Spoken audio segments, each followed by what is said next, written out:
antidote. There is no antidote. There is no antidote. There is no antidote. There is no antidote. Hey, Peculiars. How about a guided tour through the strange science of hormones and the age-old quest to control them? Metabolism, behavior, sleep, mood swings, our immune systems, fighting, fleeing, puberty, sex. These are just a few of the things our bodies control with hormones. Armed with a healthy dose of wit and curiosity, Randi Hutter Epstein takes us on a journey through the unusual history of these potent chemicals. From a basement filled with jarred 19th century brains to a 21st century hormone clinic in Los Angeles. I ended up encountering this work while I was researching for my next book, The Intermediaries. It's full of anecdotes, medical research, details, and I love the title, Aroused, Haha, introduces the leading scientists who made life-changing discoveries about the hormone imbalances that ail us as well as those that help us. Epstein exposes the humanity at the heart of hormone science. I'm very excited about this book. I'm very excited about this book because I read this book a lot while writing my next book. So as I mentioned, I'm working on intermediaries, and I'm talking all about the history of the trans clinic and of transgender surgeries and the gay rights movement and all of these things in interwar Berlin. And that meant I needed a lot of the history. As you all know, I'm non-binary. My shirt's binary. I wore it just to make that joke, Davey. Davey, I did. I wore the shirt just to make that joke. We would never do something like that just to set up a joke. Come on. I was actually thinking if we were like a syndicated late night talk show and had all the budget in the world, I would have come on in like full Austin Powers 60s like horny energy for Aroused, but yeah.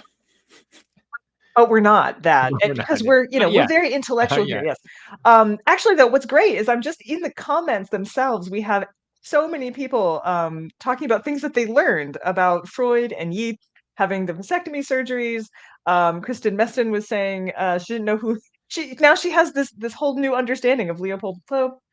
I yes, Leanne says the books put so many things in place, tied it all up. And also we have a couple people talking about Was studying that animal a details. vasectomy joke from Leanne? Tied it all up? I hope so. The vasectomy stuff, like Charles Brown Edward Sicard, or what, probably we'll ask the author because she'll know. Amazing stuff. I heard so many amazing things that I have now matriculated. So Randy's name will come up a lot in my book when you guys read it. So without further ado, let us introduce our author for tonight. Wow. Hello, Randi. Hi, Randy. I just came in a puff of smoke. That was wonderful.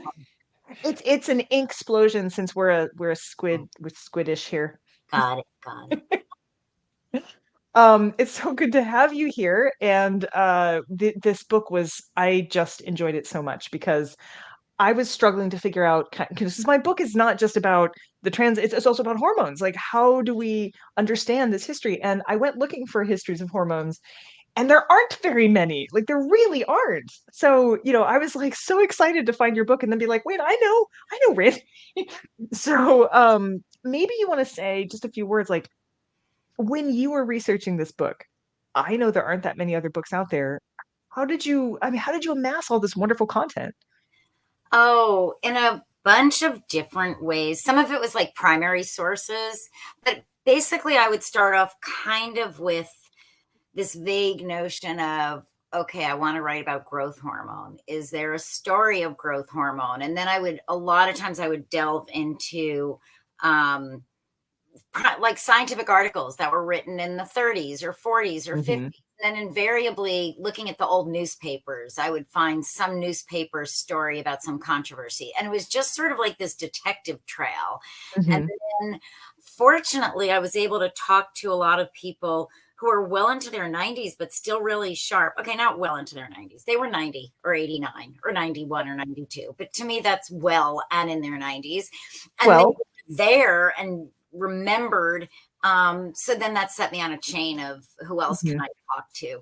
And also, I was really interested in not just some of the wacky stuff and some of the wonderful things, but what does that say about who we were as a society then? You know, what is Absolutely. that a reflection of? Yeah. And for me, I have a chapter in my book called The Science of. Uh-oh. I'm hearing an echo. Davey, are you? I'm not. Okay. Davey's not hearing what I'm going to ignore it then. And I'm not hearing anything. I am. I'm trying to. You are. What's you too? I was just trying to help Randy's mic, and suddenly. Oh, there we go. Okay, how about now? Fix it? I Okay. think we fixed it. Okay. It's an alien. Leanne says it's an alien. It's an alien. It's my hormones. Can you You're guys hear me? Yeah, you're good. You're good. Yes, now we're good. Now we're good. Whoop, I'll bring that back in a second. Okay, good. Phew. Alien problem dealt with. We're good. Phew. I was saying words. What was this? Something about the book. I was going to talk about the Something about the book. Yeah. We can go back. We can go back to that had science and society. We were talking about Oh, that. right. Yes, because what I think is really interesting is like I have a chapter called The Science of Small Things because we had this understanding for a long time that everything was controlled by your brain, right? They had this sort of Cartesian dualism that your body was just obeying the mind. Your mind was all. And my last book about head transplants, Dr. White thought that too. He's like, no, you're just your brain. Your body's just just window dress. Your body is not window dressing. And our discovering hormones like really makes you who you are, your emotions, how you feel things, how you accept or don't accept, all kinds of things based on what glands are doing what things at what time. And to me, that's so interesting because how much of our culture is actually hormones talking to other hormones. Yeah, I mean, I say it in my book that I think of your hormones as your internal Wi-Fi. And I say that, and I don't even know how Wi-Fi works. Like, if you tell me to fiddle with anything on my computer right now, volume this, I can't even turn my television on. But here's what I know about Wi-Fi, or not even Wi-Fi. Like, if I send an email, I know that it's going to start in my house and go somewhere around and then get to that target. And before we understood what hormones were, we just thought everything tracked along nerves, as you were saying, in the brain. Yeah. You needed that, and everything had to be like attached, like I don't know, fashion telephone wires. Yeah. And then, 1905, these guys discovered this concept that was, oh, wait, we have these glands in our body and they secrete teeny tiny droplets of chemicals, and the chemicals go to a target far away, not like, New York, California, or Cleveland-esque. Is that where you said is Cleveland-esque? So not like New York City to Cleveland-esque, but like your brain to your ovary or your brain to your pancreas. And now we're so used to, I think, Wi-Fi and all this stuff and whatever goes on in your computer and AirPlay and all that stuff that I have no understanding of. But that's kind of the way it was when the concept of hormones came along. Like, even a lot of people then were like, no. There must be tiny nerves. There must be nerves that are so tiny that these chemicals travel along, because it doesn't make sense. It sounded like science fiction-y, but it's not. It is. And No. it is I mean, it's hilarious because actually the idea that your brain was doing it all was just as science fiction-y, but it tracked more closely with other things people believed, like belief in God and belief in sort of like sovereign right to rule. And they like that. And hormones are very proletariat. I talk about this some in my own book, like it's not this top-down great chain of being. Instead, it's very messy. And I just love that. So I've already got a couple of questions slated up here, but before we go there, I want to introduce another guest, a little surprise guest, and then we'll do some announcements and we'll dive into these questions. But peculiars, you probably have seen this lovely guest before. We often sort of have a bridge relationship with You Should Try Reading, which is a enormous, now 32,000 strong page book club. Also, that we read a lot of the same books, and so we are inviting to the show tonight Patrick, who kind of runs all of that. So Hey there I am. Oh. Thank you so much for having me on. I hope you can hear me. we can, yeah. I noticed you. Wonderful. We had to play with your little microphone, but it's Yes, working we well now. did. Well, hey, first of all, I want to thank you for having me on. Any chance that we have to promote our You Should Try Reading page, and then of course the Peculiar Book Club. We run in the same circles. In fact, I see the Peculiars out at events when Yeah. I go to book talks and things of the like. So that is awesome. And I just wanted to speak to the fact too that I happen to be reading your book at the same time that I'm reading Vagina Obscura by Rachel Gross, and the idea of the hormones and Freud and a lot of the issues related to the uterus are so fascinating to me. So I'm getting a crash course as I'm going about and promoting just science literature in our community, which again is just really taking off. Just a couple seconds on the You Should Try Reading book club. It's a declarative sentence, but also it's also a suggestion. There it is. There we go. That's us right there. We do give out bookmarks, stickers to anybody who wants them. If you come onto the page and you want a bookmark, we will send it to you just about anywhere in the world.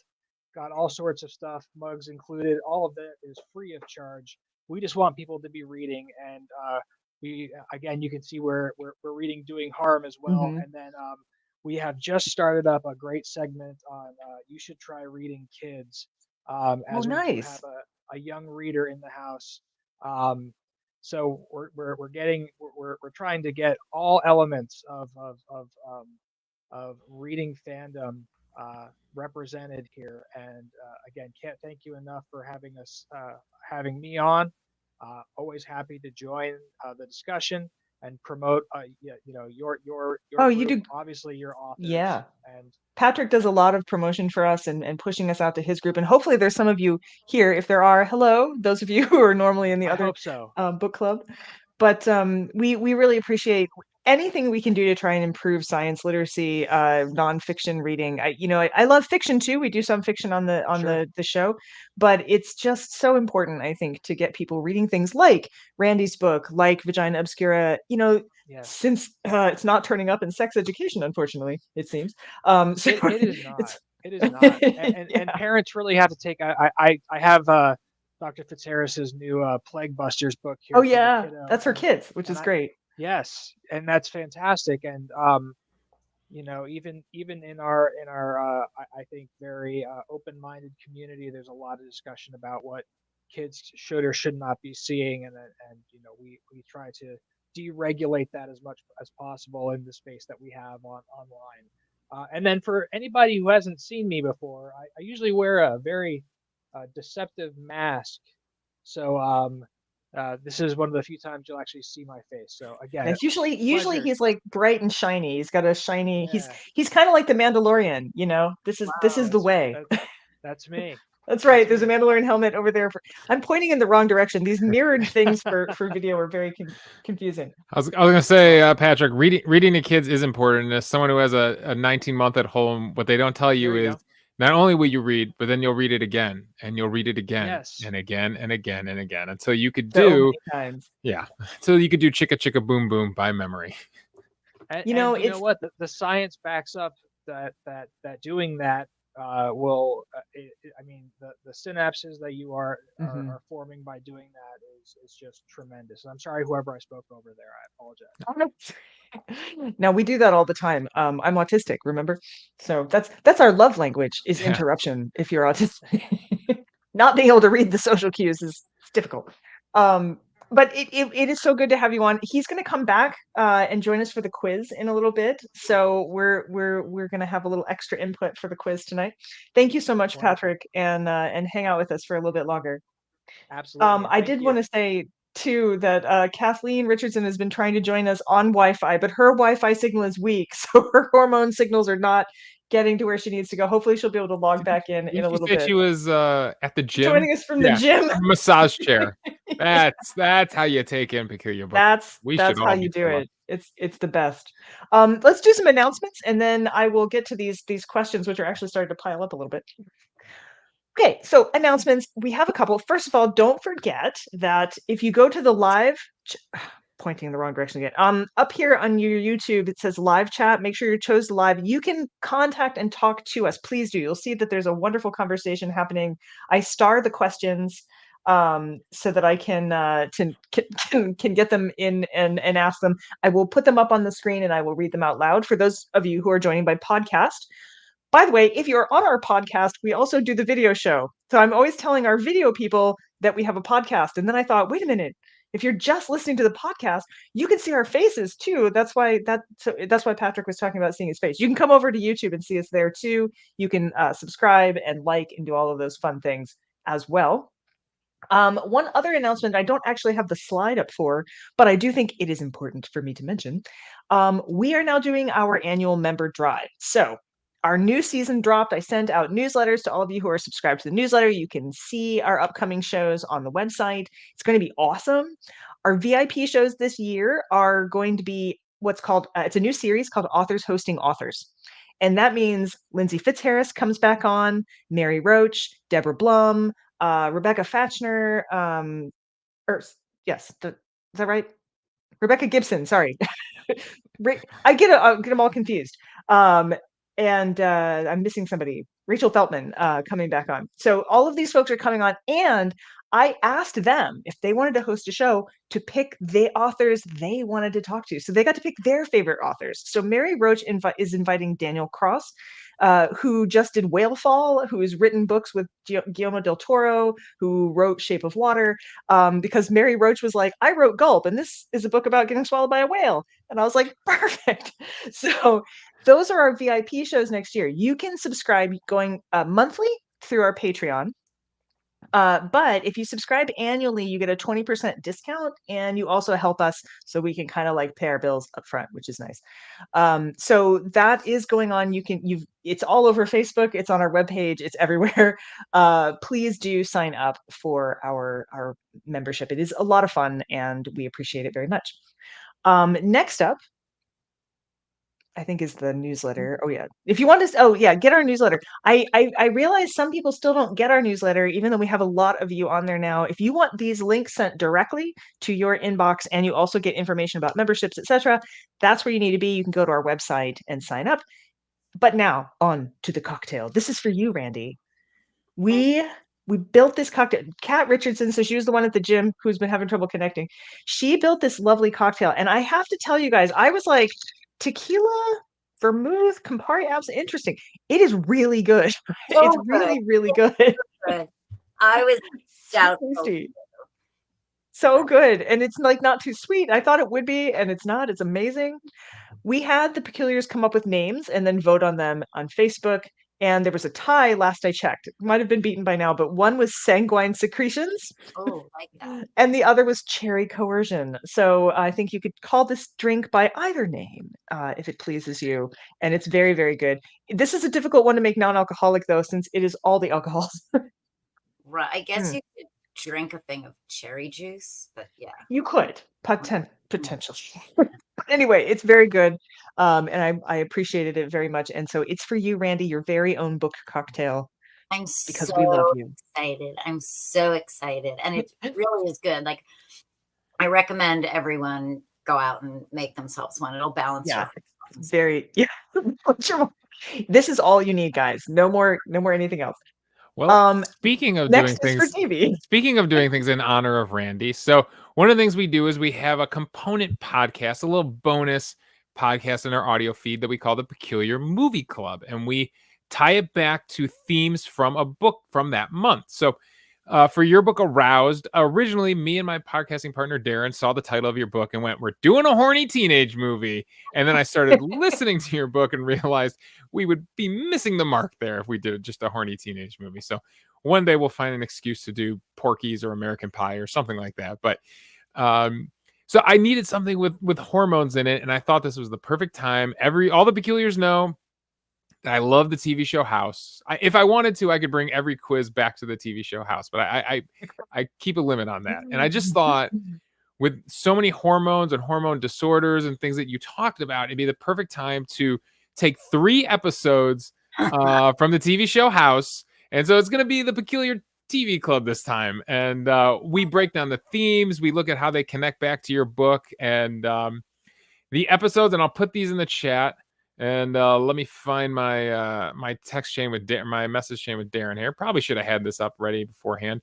And House is streaming on, I think he's streaming on Amazon Prime right now. So if you're an Amazon Prime subscriber, not that we're pushing people towards a giant corporation, but if you do happen to have it, you can watch all these episodes. So it's season 1, episode 16, which is heavy, season 2, episode 13, skin deep, and season 3, episode 1, meaning.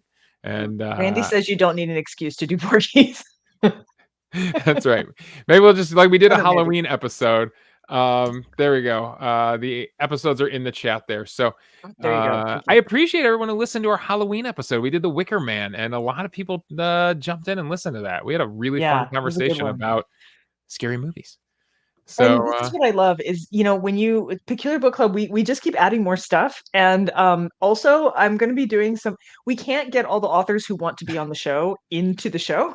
So I'm also going to be in the coming season doing some podcasts where I'm just flying by night and interviewing some authors who are launching a book who are like, please let me in on the computer. Look, I'm weird. I'm like, okay, you're weird. We'll do a podcast. So we have a couple of those coming up too. So the podcast is, if you aren't subscribed, there are things there that ooh, Adrian says she was an extra. Oh, we clicked it at the same time. Well, she was an extra in House. Fun fact. That is a fun fact. When did you do that, Adrian? Oh, now we're gonna have to look out for you. Yeah. Yes, we're gonna be looking at every patient that crosses in the background. Yeah. We'll be like, it's her. It's her. Oh, I forgot, as part of the other things, those of you who are subscribing, I do make little, there's little fun packages that you get, little swag things for certain tiers. And so I live in Ohio. Yay, Ohio. Vote. Yay. We did. Good. But yeah, we did. Anyway, also in Ohio, we have the world's, but you, sorry, I have to put this up. Adrian says, I played a mental patient. Nailed it. The Peculiars, we have like a whole other, we could all do this as a job, right? We have the Northeast Ohio Regional Sewer District, which I know doesn't sound exciting, but is really exciting. They're an influence sewer. Get it? Influence sewer. They're quite famous. They have a huge following online, and because I live in Cleveland, they kindly sent me a bunch of stickers that some of you will actually get secretly. There's only so many, so they will go in a couple of the packs, and maybe you will be one of the lucky few. Sewers, the original social media. Plague traveled in the sewers too. Yeah. They're great, and so that's also something that you can collect if you decide to become a VIP. Okay, Davey, did I get through all of them? That was a lot. They posted a story about 4 men charged in theft of 18-karat golden toilet from childhood home of Winston Churchill. And their response was, we asked authorities why they didn't expect credit for cracking the case. They said it was a tankless job.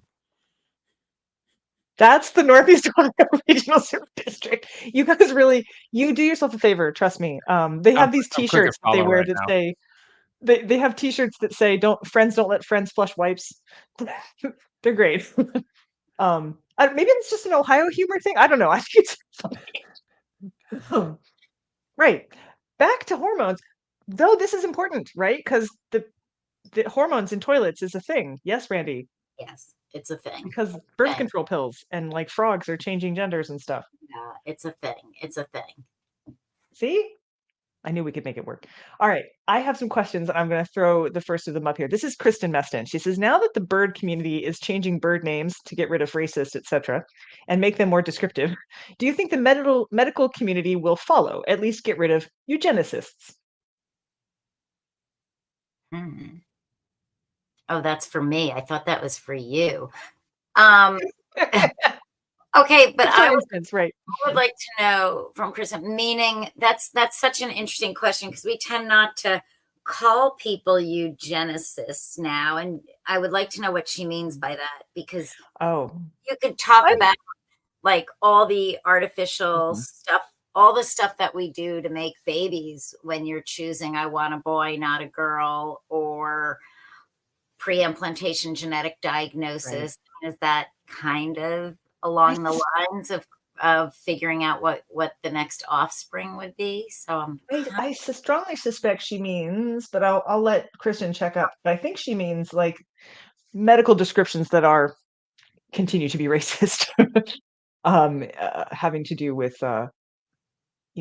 Kristen, clarify that for us. We'll come back to that. I have my other question. Amanda's isn't necessarily a question, but I thought this was really interesting. She says, I just got off 2 weeks of hell because my hormones hated a birth control pill I was taking. 36 hours after stopping, I felt like myself again. And I was wondering, where you fall. I just read a book about Candace Pert, and I reviewed it for the Wall Street Journal. And Candace Pert really basically said, you don't have emotions in your brain. Like, you don't have emotions. Your emotions have you, and they're just body responses.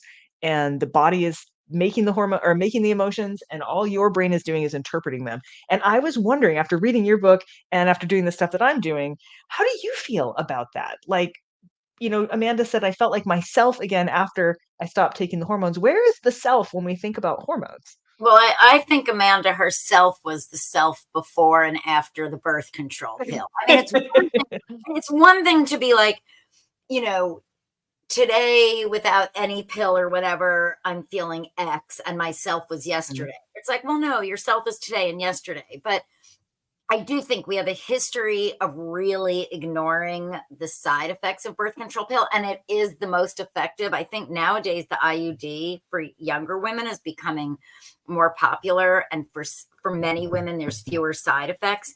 But oh wait, we're live, so even if I said something like "oh damn" or whatever, it would just come out. No, it's fine. Trust me. We cussing is a thing we do here. I'm acting very emotionally to the question because yes, I think that we have a history of even when the birth control pill first came out, it was like 10 times the dose it is now. And women saying, I have a massive headache, I feel like I'm pregnant, like I just gained weight, I feel awful. And the doctors were saying, well, at least you won't get pregnant. And, some women had strokes, they had like blood clots. Right. I just want to say at the same time in the 1960s, they were doing, I will get to answer her question, but I'm really sympathizing with Amanda here. At the same time in the 1960s, and I think Amanda will like this story, there was started a clinical trial of a birth control pill for men. And this is at the same time that the women were like, we feel terrible, we feel headachy, we can't function. And like, don't worry about it. And then they did this trial on men, and the doctor reported, he was on the radio saying, oh, no. A few of the men came back and said they felt like they had just taken a shot of bourbon. They felt a little tired and woozy. We had to stop the whole trial. Oh my God. That's putting that out there, number one. And so that is the history of going through it. And I'll get back to Amanda's question, but I do want to say that I feel very strongly that we should just stop doing research on a male birth control pill. What man? Like birth control for men is just leave. Just like walk away. They've had that side effect free kind of way of dealing with pregnancy for years. They're not a pill that gives them an ounce of weight gain or makes their muscles. Oh no, they're never going. No. Slightly tired, but women, I'm sure, like it was like, don't worry about it. Like you'll get used to it, Amanda. No, like some women are more sensitive to the progesterone in the birth control pill. And, so I do think there are other alternatives. Honestly, some women are great on the pill. So I'm not against the pill. It is very effective. But for some women, it's perfect. They have no side effects.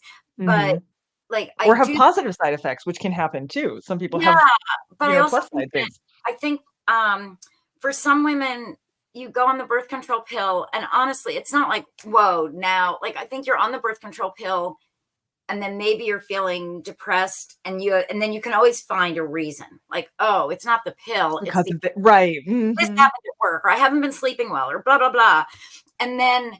So it takes a while to be like, no, actually it could be this pill. Yeah. So I think, it does. And I think there are alternatives. And for some women, it's the IUD, and there's other ways. But I do think, right. So, right. It can Yeah, be, Amanda Johnson, for those of you listening to the podcast, she's saying that her reaction was to estrogen because she has PCOS, right. and that extra estrogen turned her into, as she says, an anxious, raging mess. Exactly. Absolutely. And and then I think for some women it's like, oh, well, should we add an antidepressant to the mix, or should we add, Oh, yeah. that? And I Mhm. just think, I do feel frustrated in the sense that I do think that if maybe some of the Mhm. male researchers on the pill, like, were also worried about getting pregnant, maybe we'd have a much better thing. Like, we have so many things for erectile dysfunction. Oh, I Like, know. you go to the doctor and say, like, one time I had trouble getting it up, and it's like, okay, here's a variety of things. Mark and I actually, I'll have to look it up. I don't know if Davey can find it, but we did a little skit once where we actually had a woman going to the doctor and then me dressed it. I'm non-binary. I can pull it off. I was a woman going to the doctor and then a man going to the doctor, and he like pulls we did it so that when he pulls the Viagra out of the bag, like it shines like it's like this golden nugget. It's Right. like, but it is interesting because hormones going the other way. I'm on testosterone and I microdose testosterone, but when I first started, the doctor was like, "Well, there are some side effects to testosterone," and I was expecting that because, of course, there's side effects to estrogen as well. I said, "Oh, okay. Please let me know what they are." And he's like, "Well, you might find that you have more energy. Your pain tolerance will probably be better, and your mood will be improved." And I was like, "Men just walk around like this? So unfair. Just But did walking around." did you find that with I the test? did, yeah, I did actually. I yeah. I didn't notice like I noticed it a lot at first. Now it's just become my new reality. But at first I was like, "It's amazing." And I'm on a very But slow. again, like, the bad side, it's not for everyone. Like, I don't know. No, and I'm on a microdose, so Yeah, it's and I don't even know if microdoses affects everyone that way, but good for right. you. But for men, there have been studies, like, if you're in what we call the normal category of testosterone and you take a little bit, the studies show it really doesn't do much. Like, maybe Right. it doesn't, it's placebo, but like, the real studies, like, if you mega dose, obviously we know it can Obviously, be then you irritable. get androgen problem, yeah, Yeah. metabolic steroids and everything. Yeah, no, but it was just very interesting to me that I thought, so interesting that they just throw and it's difficult to you have to pass a whole lot of tests and things in order to be approved for testosterone. For me, even though I'm non-binary, just to be able to take testosterone was a big hassle. But if you're a woman going, "I'm 16 and maybe might have sex," they just pitch estrogen at you. They're just like, "Here you go, have some pills," and they can be quite dangerous. So there's not often a lot of certainly nobody sat down and when I went on birth control many years ago, nobody sat me down and was like, "No, there's some risks." They were just like, "Here you go, have don't make any babies." Yeah. Yeah. And and there are risks. So, Mhm. yeah, I think that it happens a lot that we Yeah, downplay side effects of things. absolutely, absolutely. All right, so I've got a question from Leanne, and then we'll take our musical break, and then we'll come back and do some more questions. Says the idea of hormones as being moving messengers makes me realize how important water is to our existence. It is really fascinating because if we think about how our bodies are made up of water, people did not understand that hormones moved through the bloodstream and things. Like they just did not get that at all. And I spent a lot of time talking about this in the early part of my book just because it was so vital to the arguments. The reason they said gay people were sinning, for instance, is they're like, well, your brain controls your sexuality, therefore your mind is choosing to be homosexual, and therefore your mind is sinning against God, soul, whatever, things like that. So as soon as they were able to stop and go, actually, this is emanating from the body up. This stuff is traveling through the body. This is, the hormones are going around in the bloodstream. That argument, because that was the first time they were able to go, wait, wait, wait, this can't be related to to sort of sin and not sin, and it gave them traction, It also, all because it traveled. but it also gave them weird treatments, because then it was like, Oh yeah. it didn't normalize. Like, I mean, it is kind of, No. I think that whole episode is so interesting because you would think, or you would hope that it would be like, oh, now we understand. We still Yeah. don't understand sexual orientation or gender. No. It's not like we can take a blood test and measure your hormones and be like, okay, But they tried. Oh, we're still trying. We're still trying. But the point is once we thought of this concept that maybe it's your chemistry, it's not your fault, you're not intentionally sinning. What was the next step? Oh, we'll fix that. And, and there's always this thing of like testosterone equals boy, estrogen equals girl. So why don't we just like pump these boys that are sexually attracted to men? We'll just pump them up with estrogen. That'll fix them. And testosterone, you mean? Oh, right. Sorry. Yes. Yeah. We'll just pump them up with testosterone. They had too much estrogen. And so like the weird thing is rather than being like, oh, this is your chemical makeup. Isn't that interesting? Which actually in ancient times, it kind of was. Right. Well, and there were people who argued that at the time. You're right. But then like my favorite thing is where, is it Steineck? Steineck finally is like, aha, you can insert a testicle into a female guinea pig and it develops masculine tendencies. And instead of going, sexuality is fluid, he was like, let's cure homosexuals by implanting them with extra testicles. Right. It wasn't like now we understand we're all different. And now we understand, wow, our chemistry, and we're such fascinating humans on this wonderful spectrum. Like, I don't understand. I think it's not just homophobia. It's not just that, but yes, that's part of it. It's also this like fierce idea of control. And it is, and it also, like, I was just thinking about our conversation and where it may go. And like, there's this weird obsession to like normalize everyone. And then what normal is depends on, I don't know, whoever in history in that time. Right. Well, whoever's on top, right? Amanda Johnson says, everything is your personal chemistry. It's so frustrating when they try to put people in neat boxes, whether that's gender or sexual attraction, weight, or any other kind of appearance. But patriarchy is so much part of this story. I mean, Susan Ballinger was just saying, I remember waiting in line at a pharmacy to pay serious money for my pills, and some nasty old guy picked up his boner pills for $5. Right. Absolutely. Yeah. So there, it's the story of hormones. And this is what I loved about your book, is that you're giving us the story of hormones. And you're giving us the story of the science, and it's very those of you who haven't read it yet, like there's a lot of scientific information. It really is. It's like a very fascinating, lots of information. But you're also telling us a story about the cultural context in which we live, because whose hormones get to matter more to medicine or to research or to who gets studied, and so often, I mean, when I was reading a recent book was saying something like until 1998, the basic patient that they based all studies on was still a man. Mm-hmm. Yeah. Yeah. So that means like everything that they studied up until like 1998 was how this affects a man, not how it might affect women, children, anyone. It was just they picked a man and went, that's the standard. We're good. Well, it was easier because they don't have menstrual cycles or get pregnant. So you don't have to worry about what time of the month. Let's just take like some basic, whatever it is, 165 pound. I can't remember, but it was like a certain weight. Yeah, it's just this. Yep. And they're like, this is average. This is what all people are like, and that's why normalcy is such a problem, right? Because normal is whoever they are, but gets chosen. People in power get to choose. Whoever the they is, then they chose. Yeah. They chose it. Yeah. So this is fantastic. Got a couple more questions already queued up. I see some of you are still typing. There's always a little bit of a delay, so keep typing your questions. I'll add them into the queue. But we're going to have a moment for a little bit of music.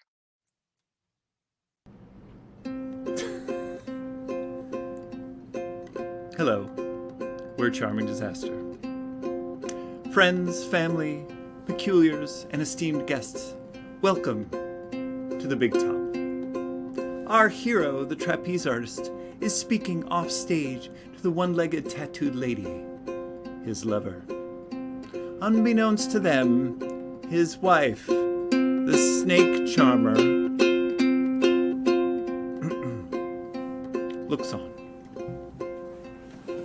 Give me a kiss before I'm to go, a lingering kiss to keep me warm. Pack your things and don't tell a soul, my clumsy dancer, my good luck charm. I'll think of you when I'm high in the air, the things we'll do when we get out of here. The net stretched to catch me's the trap that I'm in. My future's in pictures all over your skin. Deep in the high that does nothing but fall, I swing on a wire high over it all. Look down at the sky and up at the floor. Deep in the high that does nothing but fall. We were so young and innocent back then when we first met. You were so tender and sweet. I cherish the memory words that you said to me. You swept me right off my feet.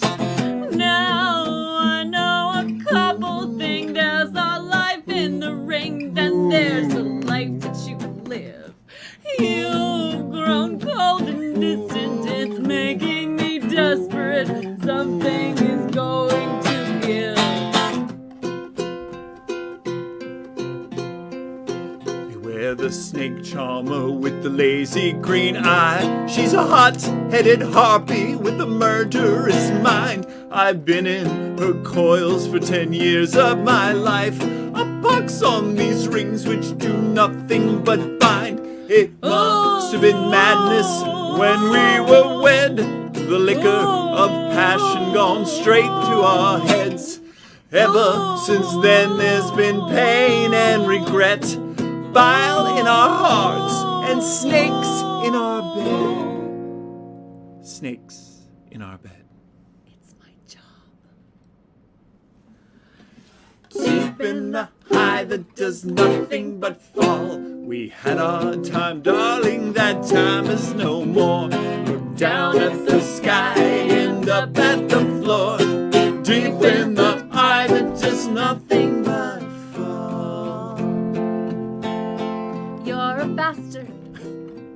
Seedy, unscrupulous, candy-ass dilettante, lazy Lothario rat turd. You're a bastard.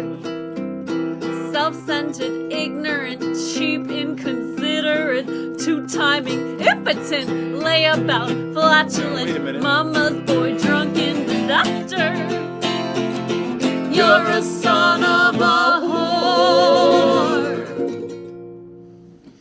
Deep in the high that does nothing but fall. I loved you too much if I loved you at all. Look down at the sky and up at the floor. Deep in the high that does nothing but fall. I know that you lied to me. I've got a memory long as an elephant's trunk. I'll make you remember me. Now I'm your enemy. You will regret what you've done.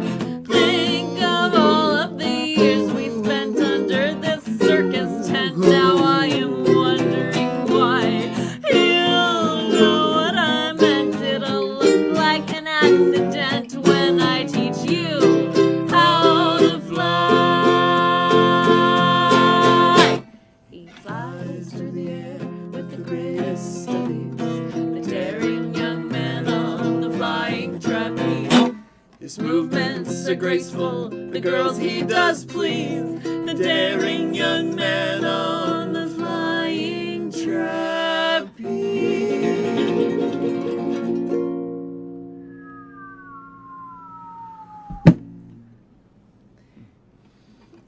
Deep in the high that does nothing but fall. I swing on a wire high over it all. I loved you too much if I loved you at all. We had our time, darling, that time is no more. Look down at the sky and up at the floor. Deep in the high that does nothing but fall. Deep in the high that does nothing but fall. Deep in the high that does nothing but fall.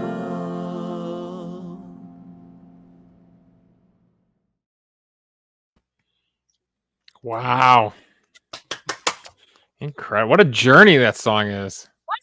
I have seen them perform that live, and they walk all through the audience when they do it. So Charming Disaster is our house band, if those of you are not familiar. They were just at my house. They were at my house, actually, not 2 weeks ago when they were playing in Cleveland. They are so wonderful to us, and they have, of course, happily signed on for a new season and will be producing 7 new songs for us. So we will be able to listen to them yet again for next season, which I'm very excited about. They also, very important, I sent this out in our newsletter, they're performing our Christmas concert this year, which is open to VIPs only. And they will actually be the ones hosting it and doing all the thing. They're going to be I believe they're going to be doing the tarot card deck where you guys get to pick tarot cards and then they perform songs based on the tarot cards. So it's very exciting stuff. Back to hormones. I did, of course, find that old sketch. We could play it now, or we could You save it, did? or we could save it to the end. Let's save it to the end. We'll play it All right, at the end. we'll go out My with it. hormone sketch All right. with the Viagra. Okay, question for you, Randy. Sorry to get back from that. That was very hormonal kind of song, I thought. Leanne asks, if high school biology teachers routinely teach about Mendel and his peas, and for those of you who haven't read the book yet, Mendel was the first one who sort of discovered hybridization in the way that germ and egg kind of work themselves out. Why do you think they don't teach about Berthold and his roosters? And we got to talk about Berthold. Oh, thank you, Leanne. I don't write about Mendel, except maybe I did in passing, because I talk more about Passing. Yeah, I talk more about Berthold and his roosters. Berthold is awesome. Yeah, and so let me just explain this story. It's such a good story. So in August 1848, I'm sure most of you remember this. No, it's a story that just got lost to history, and it shouldn't. And you're right, it should be taught in school. Marvelous. 1848, a half a century before we understood what hormones were. The name hormone did not exist. We named it in 1905. We named them. So 1848 was when we thought everything traveled by nerves. We knew that there were glands in the body from doing autopsies. Sure. But, you know, if you were studying the testes, you didn't think that you were in the same field as someone trying to figure out what the pancreas did, or the adrenal glands that are above the kidney, or the thyroid. It would be like if a dentist and a neurosurgeon were like, oh, you know, we're in the same area of the head, so let's just kind of be the same field. So Arnold Berthold was this doctor in Germany in August 1848, did this wonderful experiment where he wanted to know, basically, if you put testicles anywhere in the body, would they do their trick? And remember, everyone thought everything had to travel marching along nerves in the same way. So here's what he did. He had, I think, like about a half a dozen roosters, and he castrated some of them and saw that, as he said, you know, they just weren't the same cocks, I guess, that they had been before. And they seemed lazy and they were fat. And, you know, so he had a bunch of these lazy guys walking around. And then he took a testicle from one rooster and put it onto another that had been castrated, and it got revived. It was like this marching around going after the hens.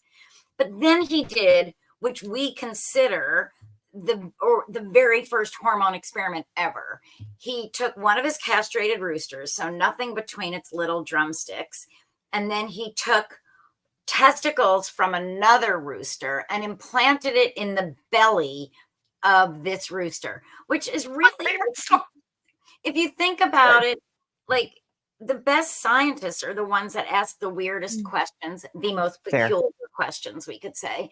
And so he did that. He was like, could these testicles work anywhere in the body? So he put them in these roosters that had no testicles dangling between their drumsticks, but they did have these testicles in their belly.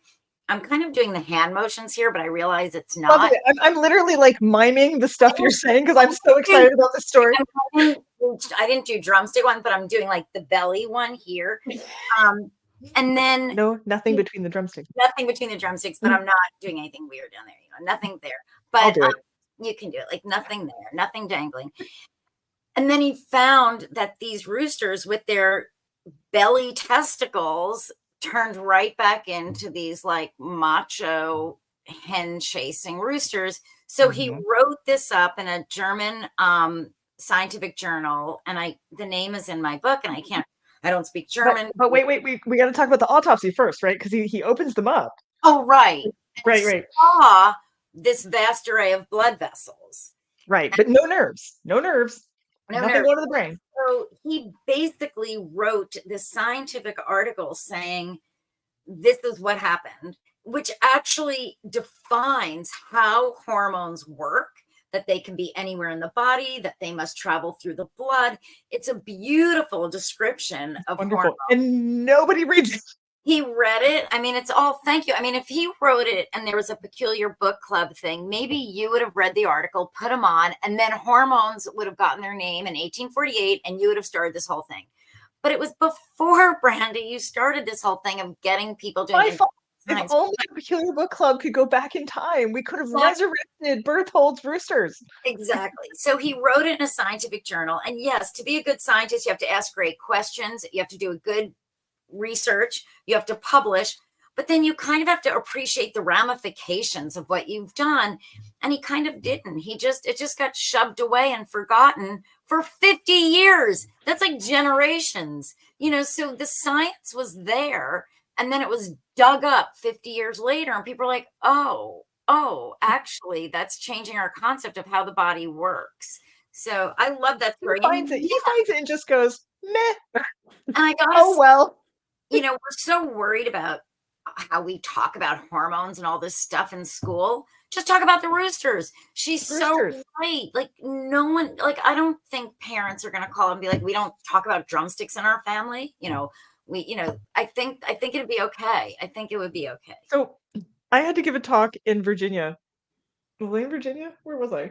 Yes, I was in Virginia. I give talks all over the place. And I went and I was talking about my next book, and I decided to start with Berthold. And my first line, this was a packed audience, and my first line was, Arnold Berthold had an abiding interest in testicles. And they made their students come, right? So it's a packed house partly because they made their students come. The students are all like, I know, I can see them out there being like, I said that line, and all of a sudden everybody was just like, I'm sorry, what? And as by the time, by the way, though, I had not read it out loud, so I had taken notes from your book and incorporated them into this talk.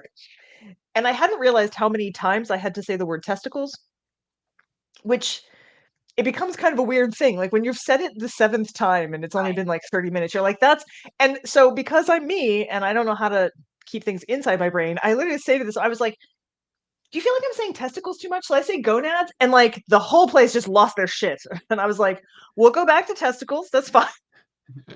Gonads is the proper term, though, you said in your book. Yeah. But people won't know what you're talking about. No. So right. Exactly. This is one of those moments where we love our podcast audio listeners, but you really are not getting the full experience if you didn't see how much joy that story brought Randi. Right. Yes, I know. There's something about the roosters and the drumsticks. Please tune in just to see the joy that I have castrating roosters and shoving testicles in rooster milk. You can fast forward to the 45-minute mark. You'll find it. You got to see it. You'll find it. Sadie Simmons popped in to say when she was diagnosed with PMDD, in addition to chronic depression and anxiety, and it made the ebb and flow of mental health make so much more sense, getting back to this concept of the way hormones really do. I mean, I don't want to say that they run us, but they kind of do, don't they? I think they do. And we're on this lifelong quest. No, more than lifelong, because it's generations. We're on this eternal quest to control them. It's this battle. Every time we think this is what this hormone does, and we didn't realize, oh, okay, we can get a drug to fix that. And I just think right. We just don't let them go wild and free. I don't know. And but I think I think in our brains, well, I'm not going to speak for everyone's brain, but in my brain, especially before I wrote the book, I couldn't help but think of hormones in silos, like horses on a racetrack. This is the hormone track, and this is the estrogen track, and this is your insulin track. And I think we kind of have that mentality when we're doing research into all these hormones. So we miss out that they're all connected in ways that Yeah. we only find out when it's like, oh shit, I didn't realize that like growth hormone also affects insulin. And I didn't realize that if I was taking that, I thought it was just going to stay in its lane. But they're all so connected that I think we remind ourselves of that. Amanda Johnson said we want to control them, but then we blame individuals for any hormonal like glitches. We act like they've messed up their control.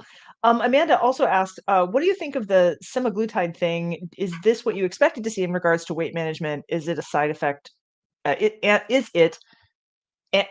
can read it, and the side effects worth the smaller bodies? Okay, so I write about people that have like inborn errors of like leptin and other genetic defects that we've discovered that make them voraciously hungry all the time.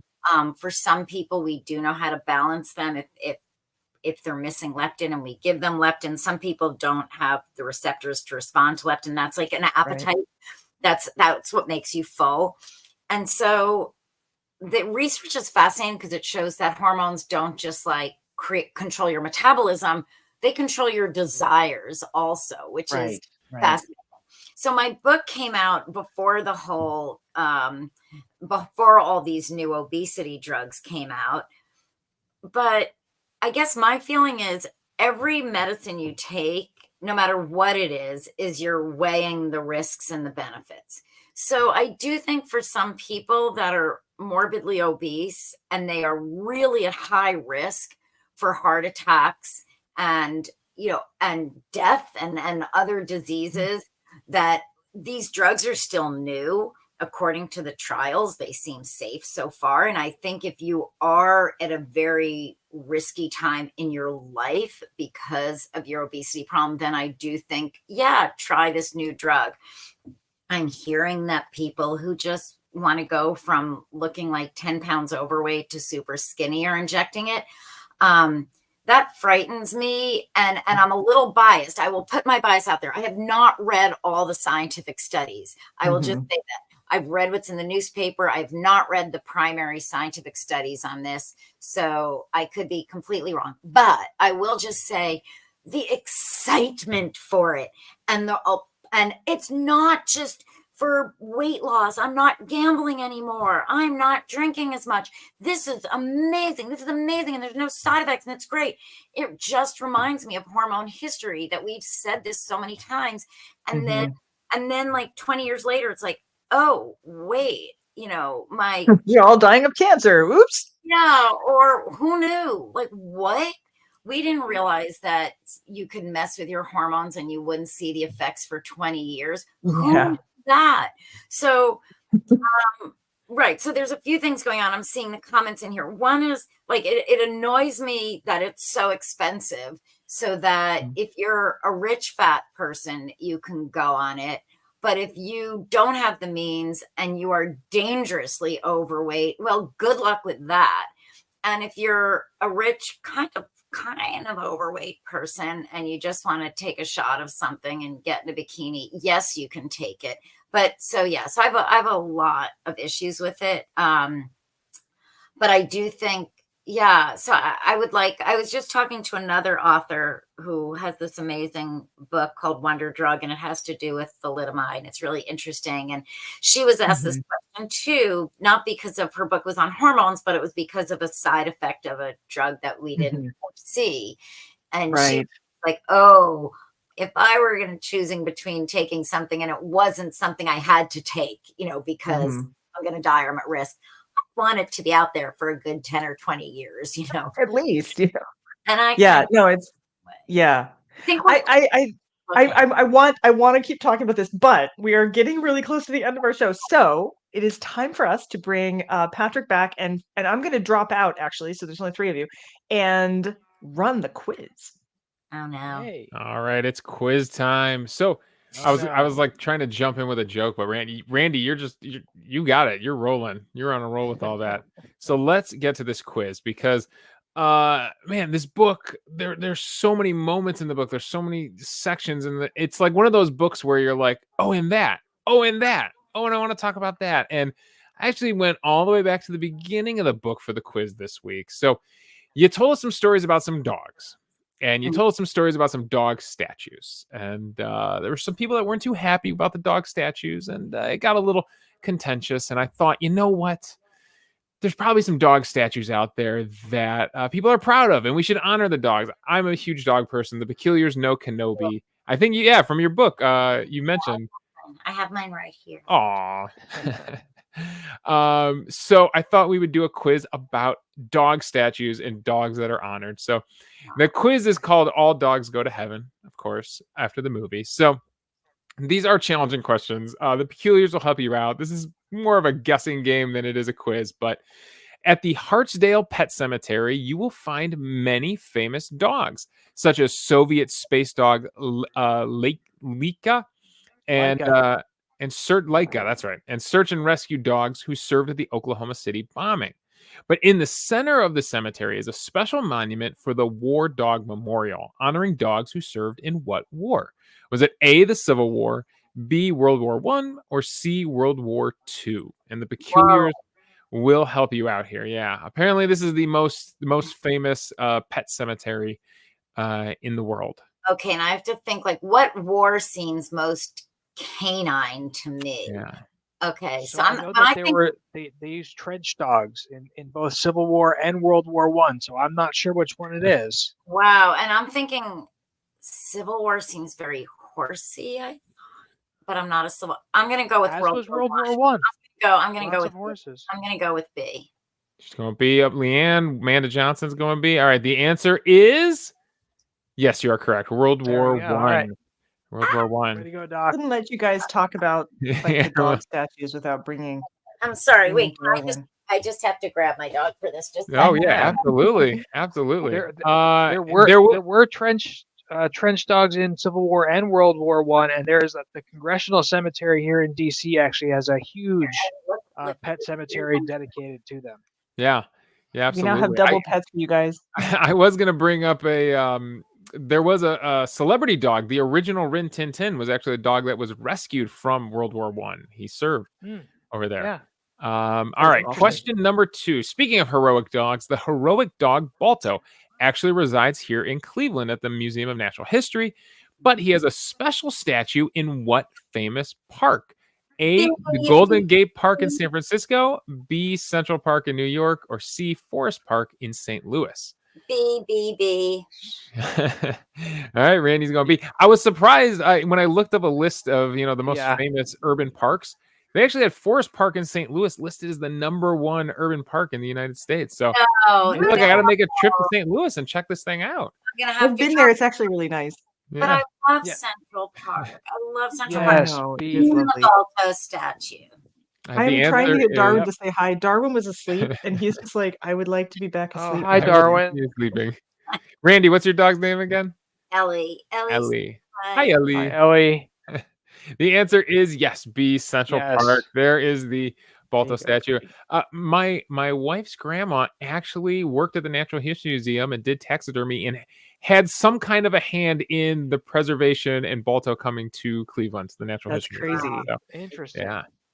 All right, question number 3. This might be a tough one here. Residents of Tokyo are very familiar with the statue of Hachiko, who is honored for what trait? And I think there's a little kitty cat sleeping underneath Hachiko if you look at the picture there. Yes. Is he honored for his bravery? He saved a boy from an apartment fire. His endurance, he managed to cross the entire city and find his way home after being left at a park. Or his C, his loyalty, he met his master at the train every night and continued for 10 years after his owner died. Oh my God. A on that. C. I just love C. I just love I do too. I'm going and I'm gonna have to go with Let's C. see. Sadie says C. Leanne, C. Yep. Lots of C's here. The answer is I'm way off. C, his loyalty. There were a couple dogs that had similar stories to him, but every night for 10 years, he would continue to go to the train station and wait for his owner. And what's cool is that this has become such a legend in Tokyo that this is the statue you meet at. This is outside of a train station. So if you need to meet someone in Tokyo, you meet at Hachiko. I love that. Love it. Yeah, so it's brought people together. So And there then we you're go. going after that person's no longer there. You're just going to keep going back to Hachiko. was told that Hachiko's owner actually died at work, so that was part of the problem. Is that he Oh. like was expecting him to come home on the train, and he never Oh came home. my.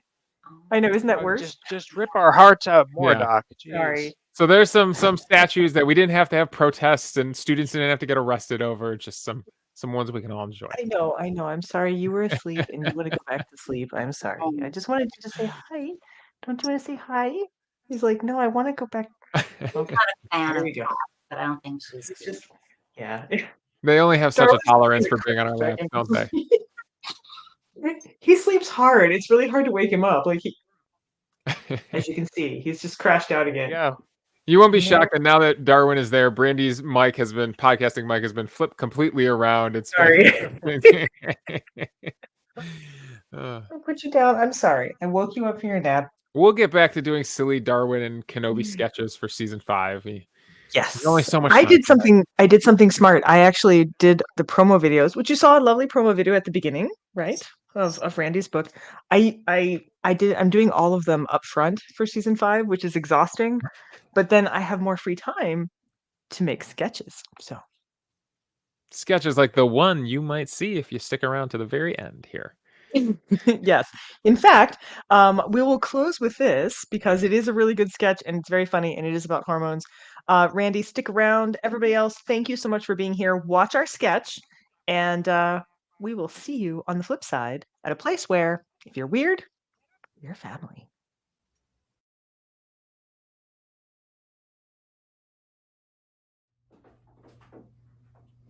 Hello, sorry I'm late. Yes. Have a seat, Mrs. Bradford. Hi, I'm just Hi. here for my regular checkup for the year. Yes. So you're here for a vaginal exam? Yeah. Yeah. And how long have you had this vagina? How long? I mean, it's mine. That's good. And have you attended to all regularly scheduled maintenance on it? Scheduled maintenance. Yes. I don't know.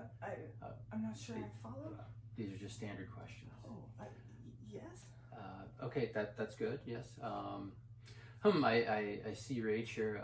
Looks like you are out of warranty. Oh, yes. And by that, what I mean is you'll need all your fluids flushed and your seals replaced. I'm not a car. I know my own body. Right. I didn't mean to offend. Is this a new or used vagina? I'm not staying here for this.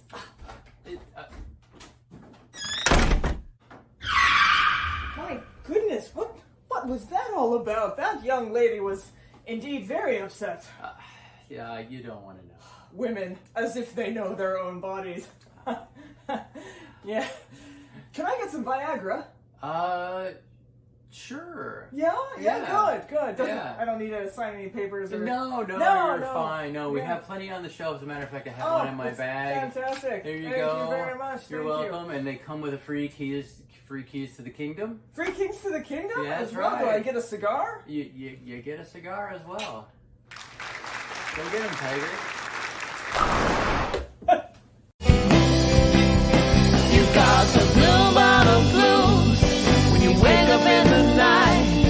Don't make a big mistake, 'cause you can never make it right. When you reach out for the vial, feel the ridges in the glass.